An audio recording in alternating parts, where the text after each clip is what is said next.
You've given the space they asked for. You've sent the thoughtful, pressure-free message, showing up consistently and calmly. And still, nothing shifts.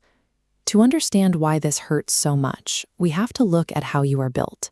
You likely have what researchers call an empathic attachment pattern.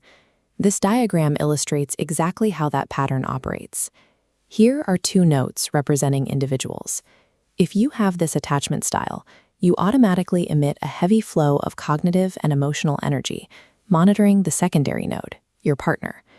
Meanwhile, your own internal energy level continuously depletes. Because of this outward focus, you feel their silence like a physical wound. Your immediate instinct is to act, to stop the bleeding for them before you've even checked whether you're bleeding yourself.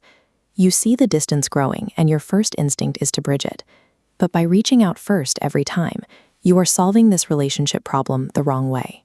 Your pursuit acts as an emotional shield. You absorb the discomfort of the gap, which means the avoidant never has to experience the weight of their own withdrawal. To break the cycle, you have to execute the one move that feels in your body like doing something wrong. You have to go completely, genuinely still. So, what exactly happens inside an avoidance psychology, phase by phase, when their silence is never interrupted again? This flowchart maps the avoidance baseline response.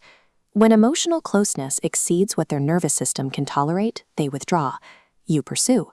Their anxiety decreases and the system resets. But watch what happens when you stop. The behavioral loop is permanently severed. This triggers phase 1, relief. Initially, the avoidance nervous system relaxes.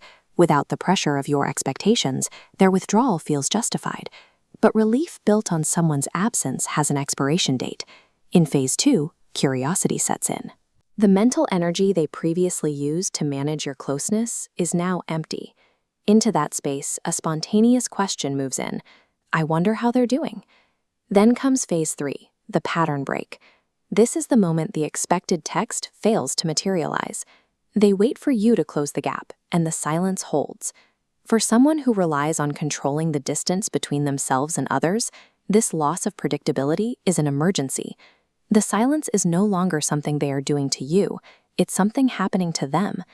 This leads to phase 4, ego disturbance. For a person who defines themselves by their ability to decide when a partner gets close, your silence is a loss of power. They are no longer the ones setting the pace of the relationship, you are. They are no longer enjoying the solitude they chose. They are experiencing the unchosen absence of someone who was always there. Phase 5 is reflection. Arguments usually trigger a defensive reflex. But when there is no chaser to fight against, those defensive walls drop. Without your pursuit to blame for their stress, they have only themselves to sit with. They are forced to see that they actively pushed you away, which brings them to phase 6, the final realization. The silence loses all ambiguity. It transforms into a clean, undeniable absence. The artificial pattern of pursuit and retreat has been stripped away. The relationship ends as the inevitable result of the distance they created. This realization creates a fork in the road. The avoidant may start the work of identifying their triggers and changing their behavioral patterns, or they might retreat further into a small, isolated point. Regardless of which path they choose, the ambiguity is gone. By stepping out of the cycle, you finally have your answer. Going quiet like this is not a manipulation tactic. You aren't doing it to make them miss you. Your stillness demonstrates a shift in your internal priorities. It shows that you now value your own peace more than you fear their distance. By becoming unavailable to a one-sided dynamic, you communicate a boundary that an endless stream of messages never could.